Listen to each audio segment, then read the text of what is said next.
Non-destructive testing of concrete. So let me remind you what we have seen earlier. We have seen about compressive strength of concrete and tensile strength of concrete, and we have gone through the process.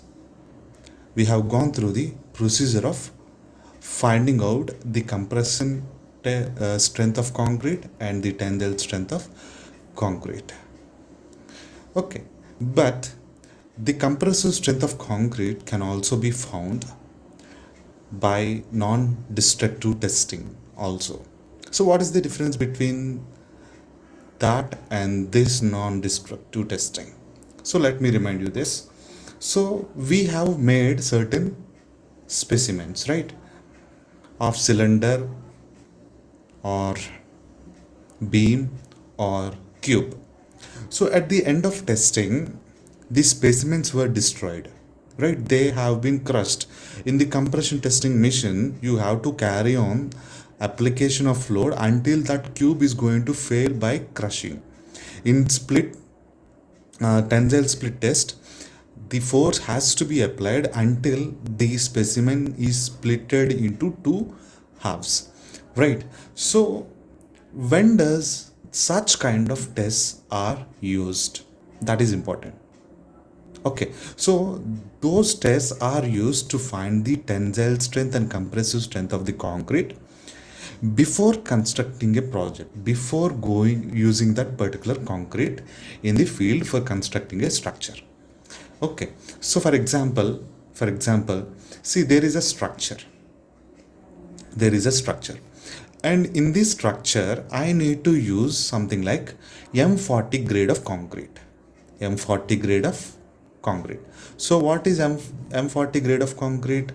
This is the concrete whose characteristic strength is 40 Newton per mm square, or compressive strength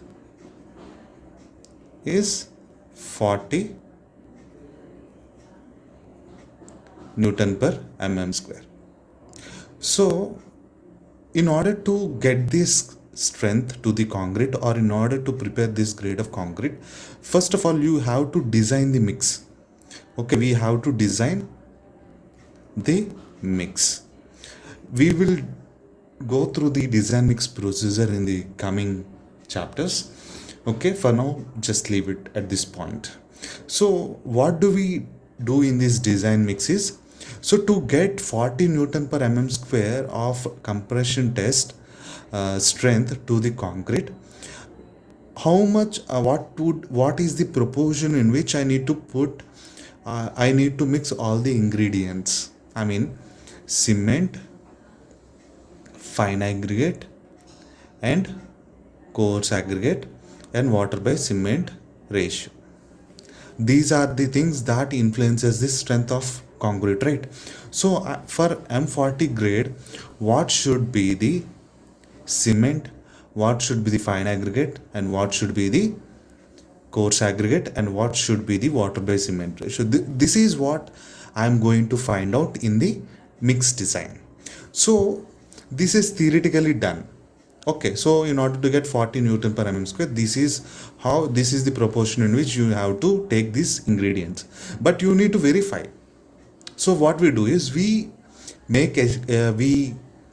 manufacture a concrete of small amounts, and we will make a specimen as we discussed in the previous videos by using rectangular mold or cylindrical mold, and we will test in the compression testing mission and find out the compressive strength of concrete or the tensile strength of concrete.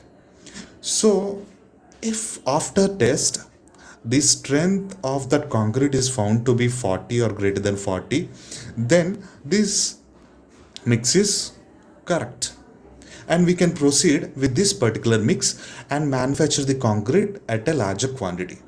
So understand here, the tests are carried out before using the concrete by making a sample of concrete and using that concrete to test the to find the properties of concrete, strength of the concrete, right?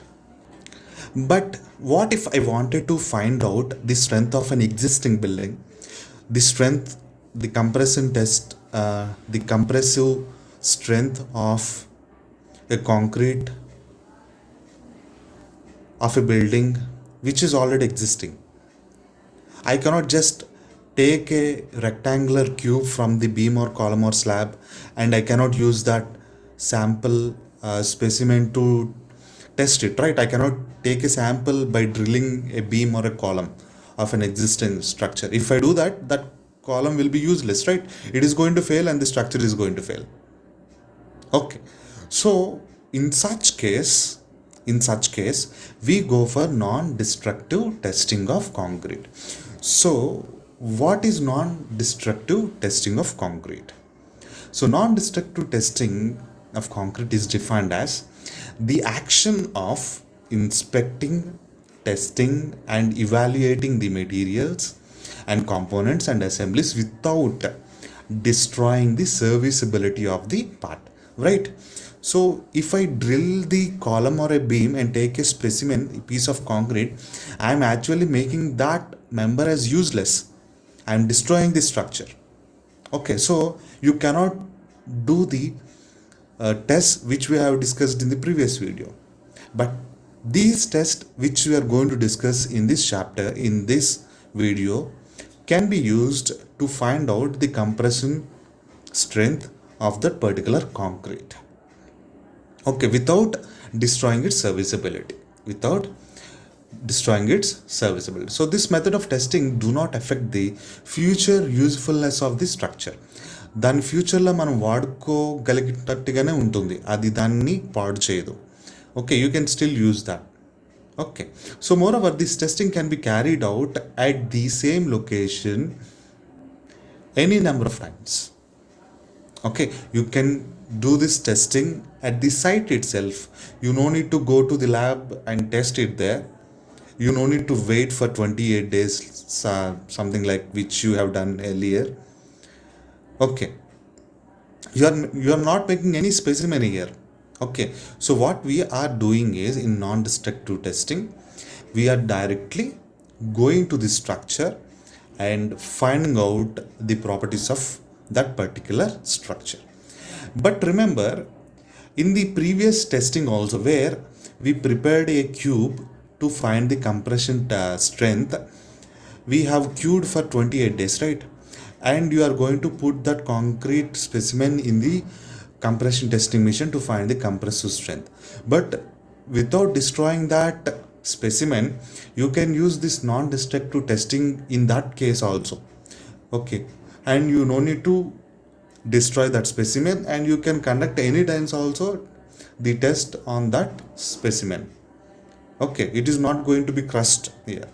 Okay, so destructive testing investigates or tries to find out the failure mechanism to determine the mechanical properties of the material, such as yield strength, compressive strength, tensile strength, and ductility and fracture toughness. Isn't it right?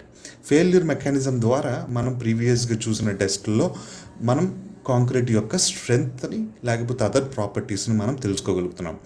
But here in NDT the properties are explored without reaching component assembly or assembly failures, which are without leading to the failure of the specimen or the structure, we are able to find out the properties of the material of the concrete. Okay, of course this is one of the oldest method also, but in recent years it has got more recognition, I have to say. Of course, we people have been doing this kind of non-destructive testing from many years.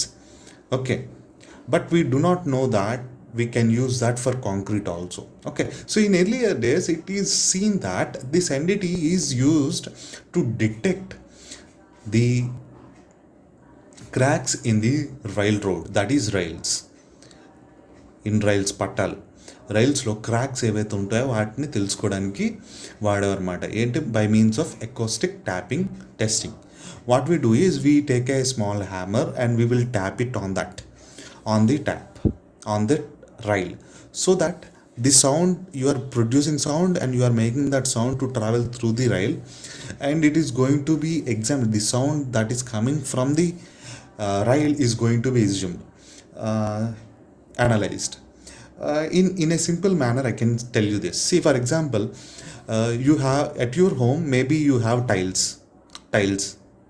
Okay, so you know how these tiles are fixed, right? On the floor, they are going to put this mortar, and on that mortar, the tiles are placed in an order. Okay, this cement which is present below this tile is going to harden and going to hold this tile to the surface.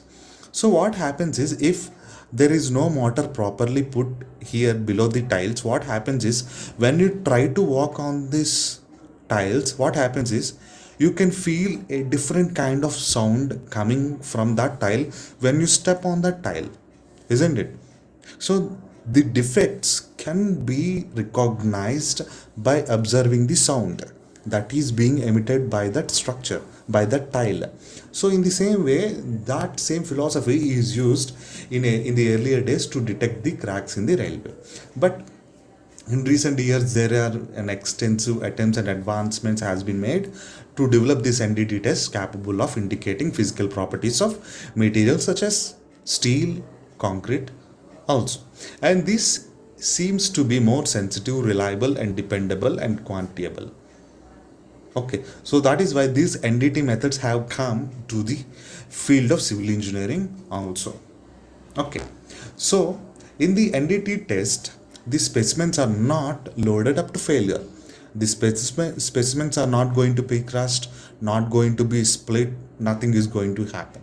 So we are going to see some tests, and we are going to see how those tests are to be conducted and how simple they are.